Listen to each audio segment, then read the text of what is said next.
একটা গাড়ি খুবই স্পিডে যাওয়াতে প্রথমে পুলিশ এটাকে সন্দেহ করে, তারপরে এটাকে ঘাঁটতে ঘাঁটতে পাইলো এর পিছনে লুকিয়ে আছে জীবন বীমা বা লাইফ ইন্স্যুরেন্সের অনেক বড় একটা স্ক্যাম।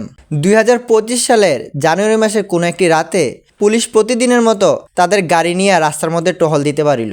বাইরে ছিল অতিরিক্ত ঠান্ডা আর কুয়াশা এত ঘন ছিল যে সামনের 10 হাত রাস্তাও ভালো করে দেখা যায় না। তখনই তাদের পাশে দিয়ে একটা গাড়ি খুবই স্পিডে যায় আর এটা দেখে তাদের সন্দেহ হয়, কারণ যেখানে সবাই নর্মাল স্পিডে গাড়ি চালাচ্ছে তাদের এরকম কি অসুবিধা যে তারা এত কুয়াশার মাঝেও এত স্পিডে গাড়ি চালায় যাইতেছে। তারা পিছন থেকে কল কইরা সামনের যে পুলিশ চৌকি আছে তাদেরকে জানা দিছে যে একটা গাড়ি খুবই স্পিডে আইতাছে, এটারে যেভাবে হোক আটকাইতে হবে। এটা শুনে সামনের যে পুলিশের গ্রুপ ছিল তারা তাদের সামনে একটা বড় ট্রাক গাড়িকে রাস্তার মাঝামাঝি ফাতাল্লা করে রেখে দিছে। সামনে যাওয়ার কোনো রাস্তা না পাইয়া গাড়িটা ওইখানে দাঁড়াইতে বাধ্য হলো।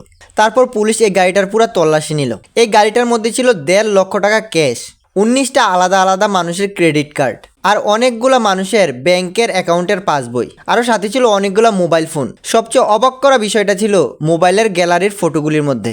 গ্যালারির মধ্যে ছিল হাজার হাজার অসুস্থ মানুষের ছবি। কেউ হসপিটালের বেডের মধ্যে শুয়ে আছে, আবার কেউ আইসিইউর মধ্যে, কেউ ভর্তি ছিল অ্যাক্সিডেন্ট করে, আবার কেউ কেউ ছিল ক্যান্সারের রোগী। এখানে ছিল জোয়ান, বৃদ্ধ, পুরুষ, মহিলা সবার ছবি। পুলিশ এটা দেখে বুঝে যায় এখানে কোনো না কোনো কিছু ভেজাল আছে। সাথে সাথে তাদেরকে গ্রেফতার করে থানায় নিয়ে আসে। তাদের দুজনকে লাঠিপিটা করার পর জিজ্ঞাসা করে জানা গেল তারা দুইজন ছিল একটা অনেক বড় চক্রের সদস্য।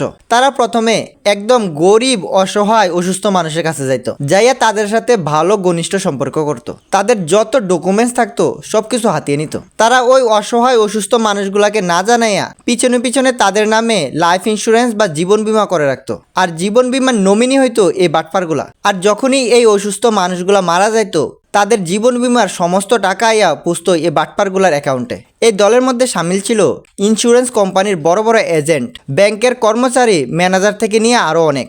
আর এই ঘটনার লিঙ্ক শুধু ইউপির মধ্যে না, পুরা ইন্ডিয়ার মধ্যে ছড়াইছিল। পুলিশের একটু সন্দেহ থেকে ধরা পড়লো ভারতের জীবন বীমা স্ক্যামের একটা অনেক বড় চক্র।